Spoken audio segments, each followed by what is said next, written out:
This country is hurting right now. I'm like, we need to stop worrying about politics and worry about the people. Sit down, get in a room, and don't come out of that room until you've got this thing taken care of. It's absolutely ridiculous, and it should have been done a long time ago.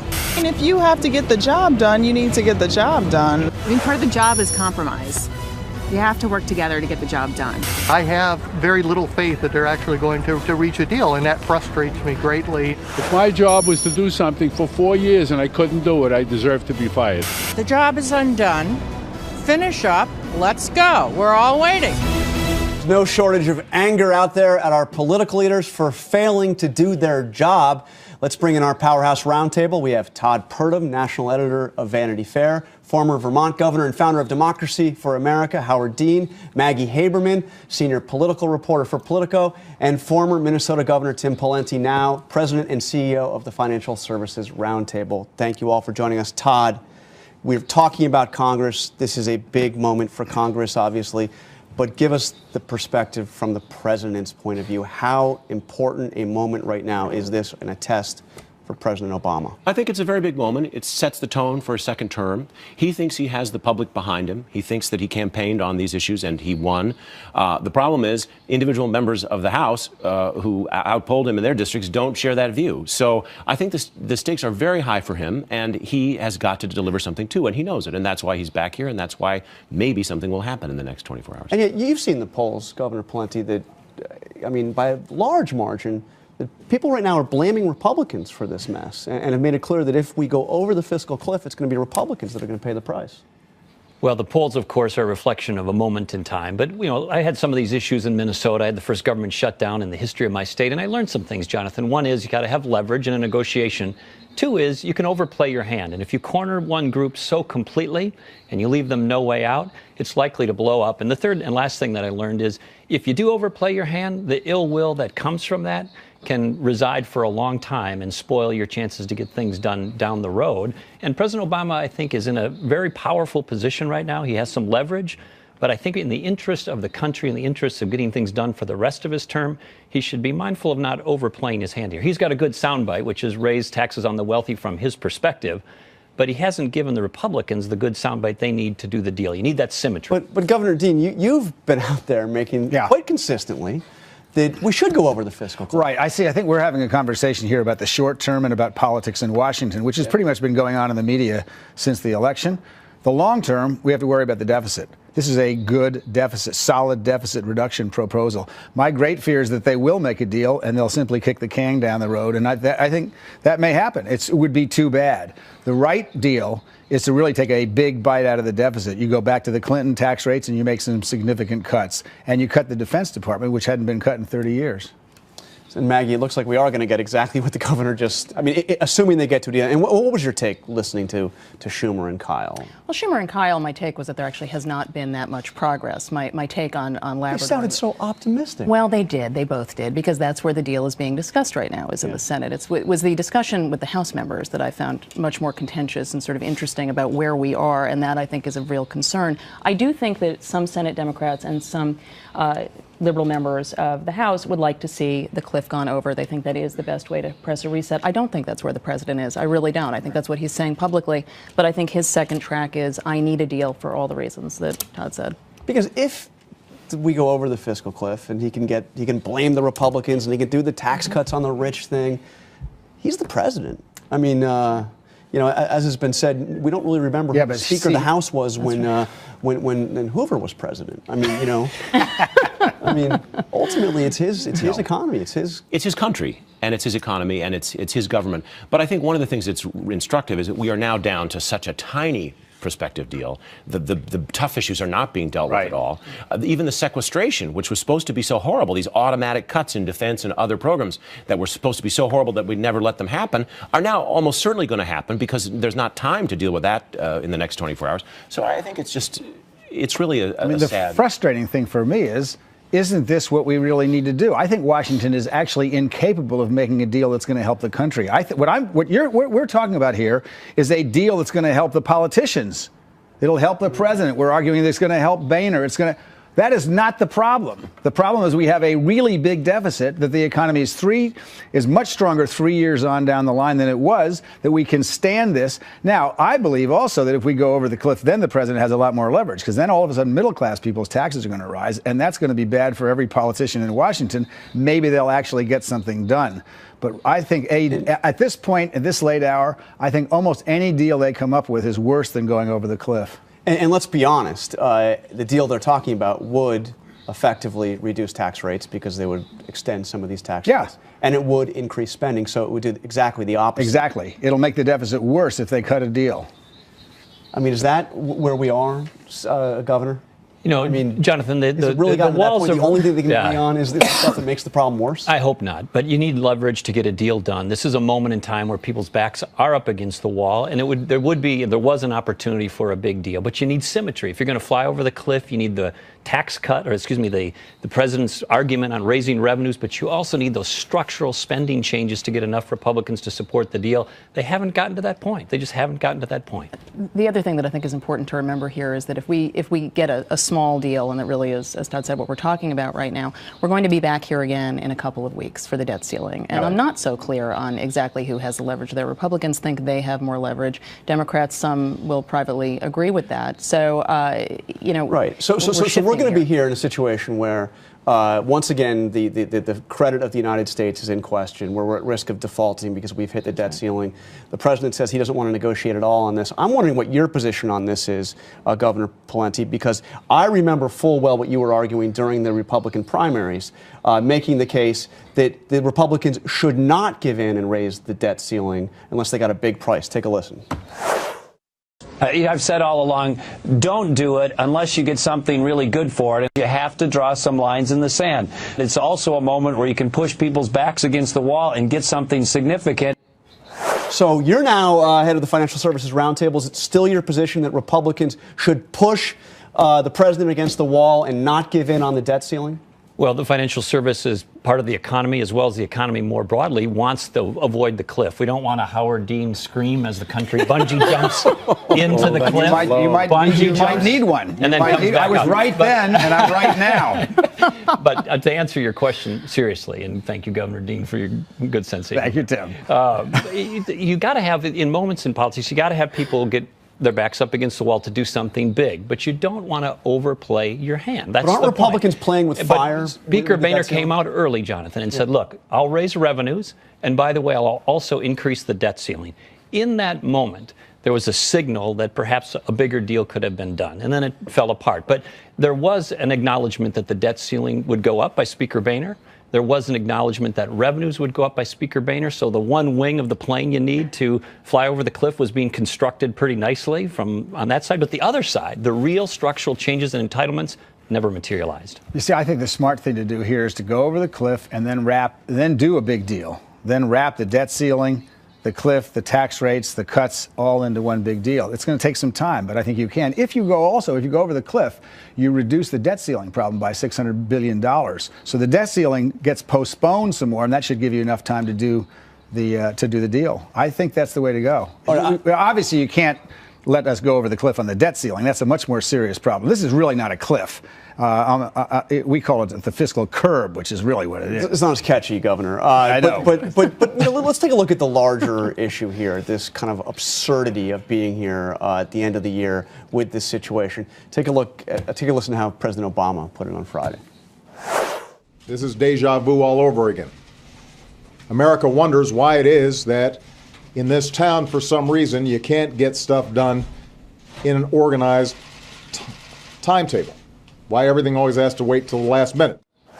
I think the president there was speaking to for virtually everybody in the country. But I was struck, Todd, when he said this town, as if he doesn't live in this town and actually have a pretty important address in this town. Well, I mean, I think the painful lesson of his first term is that the limitations of change within Washington are pretty severe.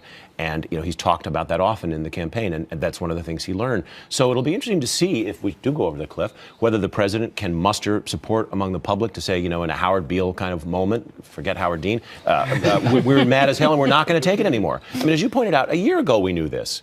And 2 years ago, we knew the tax cuts. So I'm not sure why we should think 2 months from now will be better in terms of trying to strike a deal on the debt ceiling or whatever it is. And part of it is the incredible polarization of Congress. Terrible. It's built in, a structural built-in polarization. Let's take a look. Nate Silver, the guru of all things numbers when it comes to politics or sports, looked at what's happened to the House of Representatives. Take a look at this, some pretty striking numbers.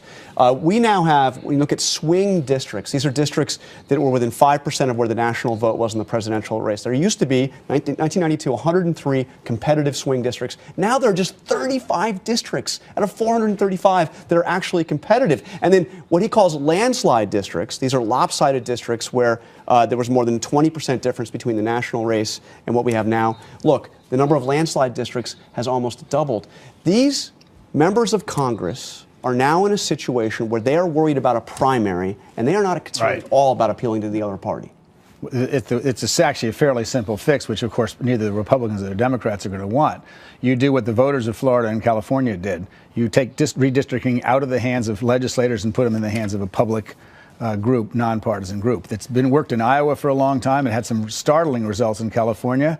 And it's working in Florida. And this has been done by ballot, by citizens who are rising up against their state legislatures and saying, enough politics, stop screwing around with our government, let's do it ourselves. Well, this is what you saw with Plan B, right? I mean, essentially, this was the problem for Boehner. It is true on both sides, but this is why Boehner was unable to get the votes that he needed for an alternative plan that was purely about a PR gimmick. But basically, his members did not want to take a vote on something that wasn't going to be real in the first place because of a fear of primary, because of threats over the Norquist Pledge and the Club for Growth threatening to primary people. So I don't see what I mean, I agree with you in terms of the longer term nonpartisan redistricting, but in terms of the more immediate next couple of years, I'm not sure how you change it. What does it say about Boehner's leadership? I mean, that was a pretty extraordinary moment when, even with a larger majority that he's going to have in the next Congress, he couldn't get his conference to agree on the bare minimum. Well, I think at some level it's not just leadership, it's math. In the old days, President Reagan and Tip O'Neill have a cocktail together and cut a deal that was pragmatic. You remember President Reagan said he wouldn't raise the gas tax ever. His feet were in cement on that when he announced it. At the microphone, he came and famously said, the sound that you hear is the sound of cement cracking under my feet. But back in the day, there were enough people in both parties who were kind of in-betweeners, and they could accommodate a pragmatic solution. Those days appear to be numerically over for the moment, as your graph from Nate Silver just showed. Even of the 35 swing districts, Jonathan, those 35 aren't necessarily swing members of Congress. Probably half of them are fully committed to the right or the left personally. So you have a very narrow sliver left of anybody who could be a hinge vote. Everybody is entrenched, hard left, hard right, and there's very little room to maneuver in between. And Todd, also you have a situation where the speaker doesn't have power because he doesn't have some of the tools they used to have. Earmarks, can't spread around to extra special projects to districts. Well, he can't even control his freshmen. I mean, the notion that some of these lippy freshmen go out and say things on a television program, I mean, 40 years ago, the notion, or 50 years ago, that Sam Rayburn would have had to deal with that is just inconceivable, that the breakdown in party discipline and seniority and all of those things that we, like to decry as bad for democracy, it turns out in certain ways they were pretty good for democracy. So is Boehner ultimately, and maybe through no fault of his own style, but the kind of political situation, one of the weakest speakers of the House we have seen in modern times? Well, he's certainly in modern times, and it's interesting because Speaker Pelosi was probably one of the strongest speakers in modern times because she was in the same ballpark as her caucus, and Congressman Boehner is just not. Can I say, though, on this point, in defense of Speaker Boehner, if you understand the dynamics of the current Republican Party and what it takes to go out publicly on the point and say, I'm going to raise revenues and I'm going to raise the debt ceiling, for him to do that early on in these discussions took great courage. It was a great risk for him, a huge risk. So that was a exercise. Would he have been able to that was an exercise of bold leadership. Now, he wasn't able to deliver it in that moment, but it's very rare these days that you see a leader who'd take that much risk, willing to take that much flack from his or her own party.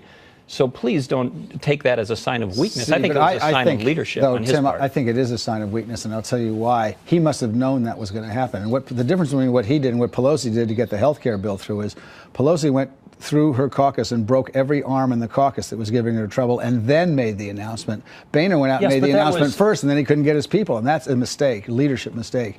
But in that moment, you'd have to concede, Governor. She had the votes within her own party. I think Boehner has courage. I do think that. And I do think he could be a good speaker. He's just not tough enough. Oh, I don't agree with that.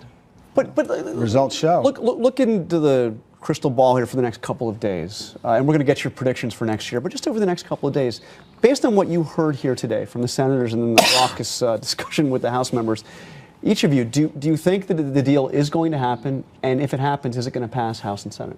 There will be a deal. I'm a little pessimistic, unfortunately, at the moment. I hope they could get over the cliff and avoid this January 1st cutoff. But if they do go over the cliff, my hope is that they can put something together as early as possible in January. But I'm a little pessimistic about whether they can get that done by December 31st midnight. I'm where the governor is. I mean, I think that I understand that Schumer and Kyle are optimistic, but there's not much coming out of the House right now that seems positive. I do think there will be some framework. I think it's the best thing for the country to go over the cliff right now. It's not a great thing. It's not a great thing for the country, but it's the best of all the alternatives. Todd? Well, they'll have to do something, and the market's reaction on Wednesday morning, if they haven't done anything tomorrow, may be the next wedge that will. It will be, although I predict ultimately that if we go over the cliff and stay over the cliff, 6 months from now, the Dow will be at 15,000. You know why? The biggest uncertainty in the market is not taxes and blah, blah, blah. It's the size of the deficit. If you go over the cliff, you've done something for the first time really serious about the deficit. All of a sudden, the financial horizons look pretty good.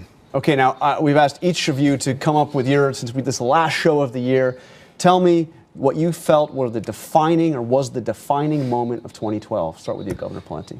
Well, for the presidential race, of course, I would say it was the arrival of Hurricane Sandy. That was a moment that changed the dynamic, changed the coverage of the race, allowed the president to elevate his presence and message and persona in the race in a way that I think cemented or solidified, or at least contributed greatly to his victory.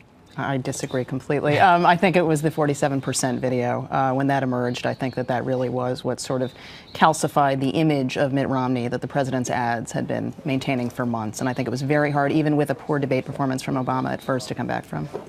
In 1984, I knew Mondale was going to lose when he gave his acceptance speech and said, the next president has to raise taxes. He won't tell you I just did. This year, I knew that Mitt Romney was going to lose when he said, I will veto the DREAM Act if it gets to my desk. When he said that in the Republican debate, I knew he couldn't get to 30% among Latinos, and I knew he was done. Well, it sounds like an obvious answer, but I think President Obama's reelection will be seen by history as. I think the way that he won so decisively, so clearly, and with an electorate whose composition surprised the heck out of the Republicans, will make his second term seen as he can no longer be seen as a sort of a fluky creation of the wars and the Bush economy. He's actually a two. Well, I'll do a variation of that. Election night, the amazing moment when Fox News and all the other networks had called the election, and Karl Rove went on to say, no, wait a minute, this is not over yet. A little reminder. You got to be careful about calling things when we have like 991 votes separating the two candidates and a quarter of the vote yet to count. Now, the reason why, to me, that was a defining moment is because the Republicans were just shell-shocked. I mean, you guys really seem to think Jonathan, we're going to win this. It's one thing to score a touchdown. It's another thing to do a victory dance in the end zone. So there was a lot of data error and data bias. And I think part of it, by the way, is the commercialization of polling in a way that serves the industrialization of the use of the polling data that biases Maybe we can just listen to Nate Silver next time and not have to bother with the election. Okay, very quickly, predictions for 2013. You each have one. All right. Well, I was going to say immigration reform is going to pass the United States Congress and be signed into law as the president, and also say there may be the reemergence of Arab Spring-like protests in Jordan. I think there will be progress on immigration reform, not on gun control. The relationship with Israel will continue to deteriorate if Netanyahu is reelected. Gridlock will persist. Okay, I think you're more believable in this. And my prediction is Washington won. The Washington Nationals will win the National League pennant. And the Cy Young Award winner, narrowly edging out his opponent, will be my friend Gio Gonzalez, beating out Steven Strasburg for the Cy Young Award.